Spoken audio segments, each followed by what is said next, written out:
Hi guys, welcome to the first part of Introduction to Data Science. In this video today, I will be going over each of the steps in the end-to-end data science process that will help you understand what data science is about. As you can see, there are 5 steps. You start with the data, right?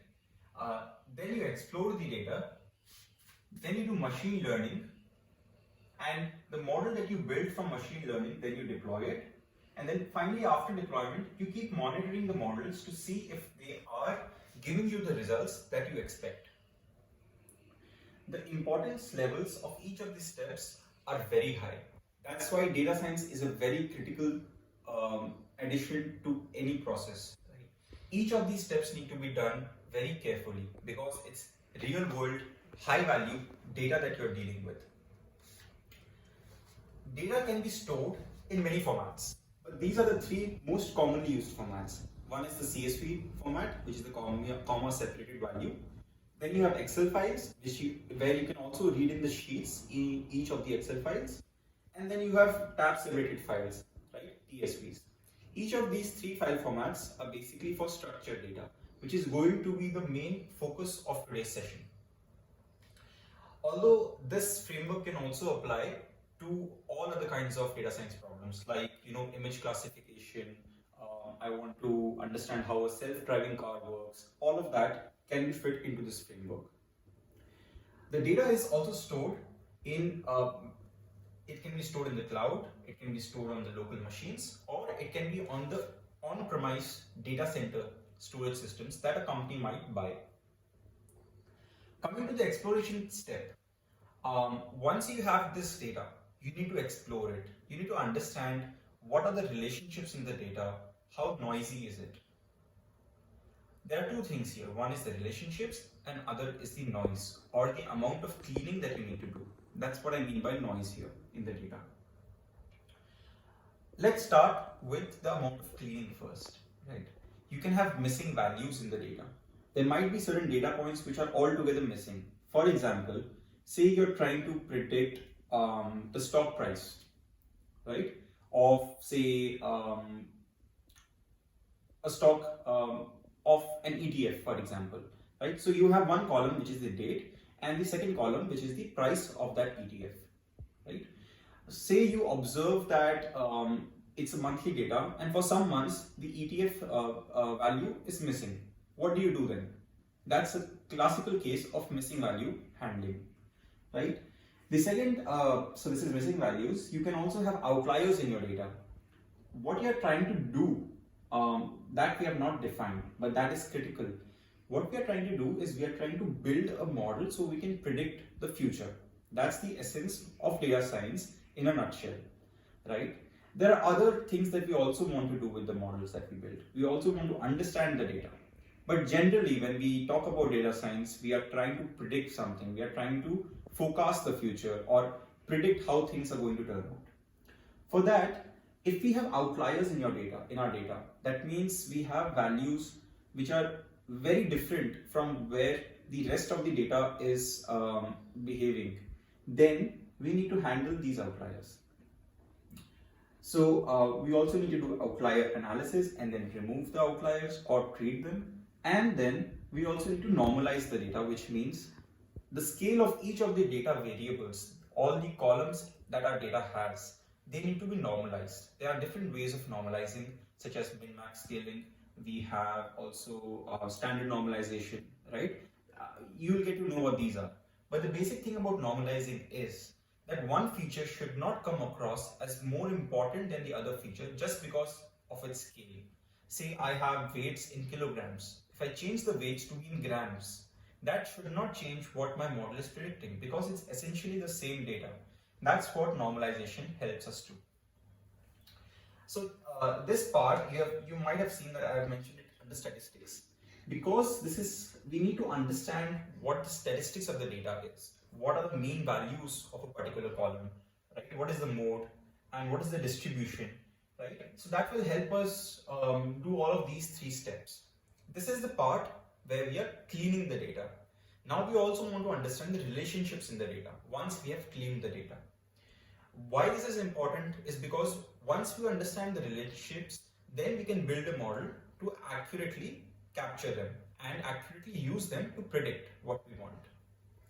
There are different ways of building charts and doing the exploration. Some common tools are Python, which is the most widely used. We have R. We have SQL, which is mainly for querying the databases, right? So these are the three critical skills that any data scientist needs to know. Then there is Spark, which is distributed computing. It's slightly advanced. And if you are a business analyst, right, or you are a business a person who just wants to do very vanilla data science very quickly, right, there are a lot of add-ins in Excel itself. So you can just download, for example, Excel Miner, and there are a lot of good tools, good documents available online which can show you how to use Excel Miner to do data analysis and data mining. So this was about exploration. Once you are done with the cleaning, with the understanding of the data, now it's time for some machine learning. Machine learning traditionally is about learning from the data without explicitly programming the machine to learn, or without explicitly programming the machine a certain set of rules, right? You're not giving them that this is the set of rules that you need to do. The machine looks at the data, it looks at what it wants to predict, right? And then it learns the relationships. Regression, right? It was always a statistics concept, but we now consider it under machine learning. So there's an overlap between statistics and machine learning, which is why every data scientist needs to know the basics of statistics. Not a master's or a PhD in statistics, but the basics of statistics. That's why statistics becomes important. Because regression is the basic model in machine learning, right? This can be linear regression, right? Which is used for predicting continuous values. What I mean by that is, say, the amount of rainfall on a day, that's a continuous value. Whether it is going to rain on a day or not, that is not a continuous value. That I will refer to as a binary value, right? So that's a classification problem. So regression is predicting for continuous values and classification for classes, right? It can be two classes, yes or no. It can be multiple classes, say blue, orange, red. So these are the main two subsets of types of problems that we generally encounter in machine learning. So regression is one of the methods. Then we have tree-based methods where you can think of a decision tree. What that means is at each step in the tree, you're taking decisions. Let's say, for example, I want to understand whether I should wear a white shirt today or not. The way I make the decision, it can be based on different factors. Firstly, it will be dependent on the activities that I'm going to do during the day. Am I going to be eating food which is kind of oily, or probably given my history of spilling food, am I going to go into places where a lot of turmeric is used, etc. These can be some of the factors. Other factors could be, am I required to be in a professional setting? Am I going to give presentations to clients? Or I'm just going to go to class today, for example, or I'm going to give a lecture today if I'm a professor. This can be another consideration. It can also be, are my clothes ironed? Do I have a white shirt to wear? So there are different factors before you decide that no, I'm not going to wear a white shirt today, right? The decision tree helps you prioritize these. Which ones, on average, looking at the past data, are more important? Is it more important? Obviously, it's more important that you should have an ironed shirt, right? That's definitely the most important for most people. The other main factor can be the professional setting. So that can come into priority too. So the decision tree helps make decision for the thing that we are trying to predict, and it prioritizes that, right? That's what a decision tree is. So that's what I mean by tree-based models. There are advanced models like random forest, boosting methods that have become state of the art now, and those are also used widely. Then we have support vector machines. I'll not go into the depth, but they are basically they transform the data from a low dimensional space into a high dimensional space, right? So that the classification can be done easily, and then they transform them back into the low dimensional space. Don't worry if you don't understand this. We will go into these in depth in the later videos. Then we have the most favorite of all data science, the neural networks, right?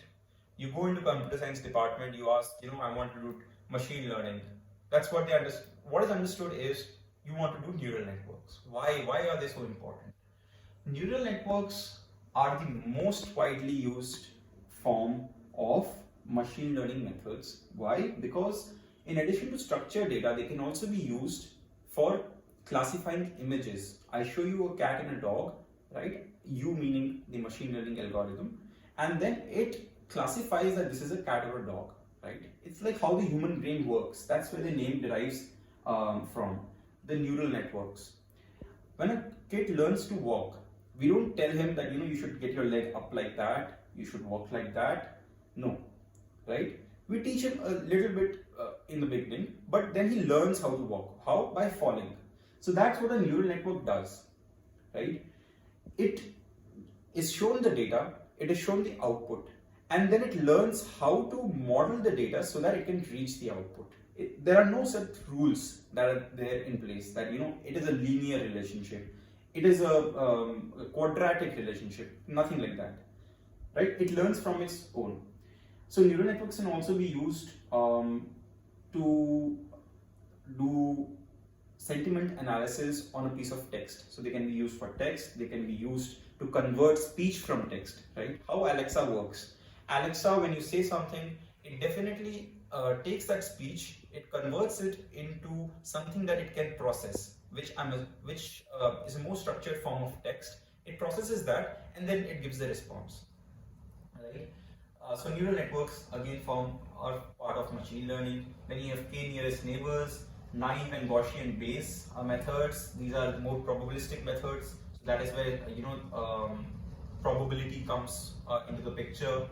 Then you have ARIMA and Holt-Winters. So these are time series methods, because a lot of high value problems are also about time series, right? You want to forecast the sales of your product, or you want to forecast what the GDP of a country is going to be based on other factors that are happening in the country. Or for example, you want to forecast how COVID will look like based on its past data. For that, there will be other methods. So there is survival analysis and a bunch of other methods, where these two methods will not be as helpful in the case of COVID. So all of these are kinds of models that you build based on the objective that you have. How do you assess the models? You assess them using certain metrics. So you have different metrics. I have just listed a few most common ones here. You have mean squared error.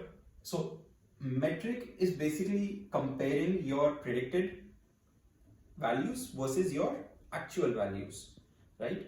So that's how you assess the accuracy of your models. You have RMSE, you have mean, absolute percentage error, and so on. Once you have built and evaluated the models and you're confident that these models are doing good, you deploy them into production. That's the technical term for it, and you see how they are performing on real data. Say I have built a forecasting model, and I want to know what the demand of my product will be. I put it into production. I see what the model is giving me. I see what the actual demand for a certain week has been, if it's a weekly forecasting system, and then I compare the two, and I basically monitor the output to see whether the forecast is as good as I want it to be. For example, in the machine learning step, if I say that the model is 90% accurate, right? In the deployment step, I expect to see the model's accuracy on average be 90%. Today, it might be 80% in this week.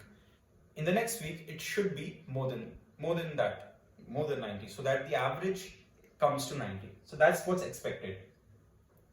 So the deployment step I mentioned in the beginning is very critical, because deployment is very closely related to data.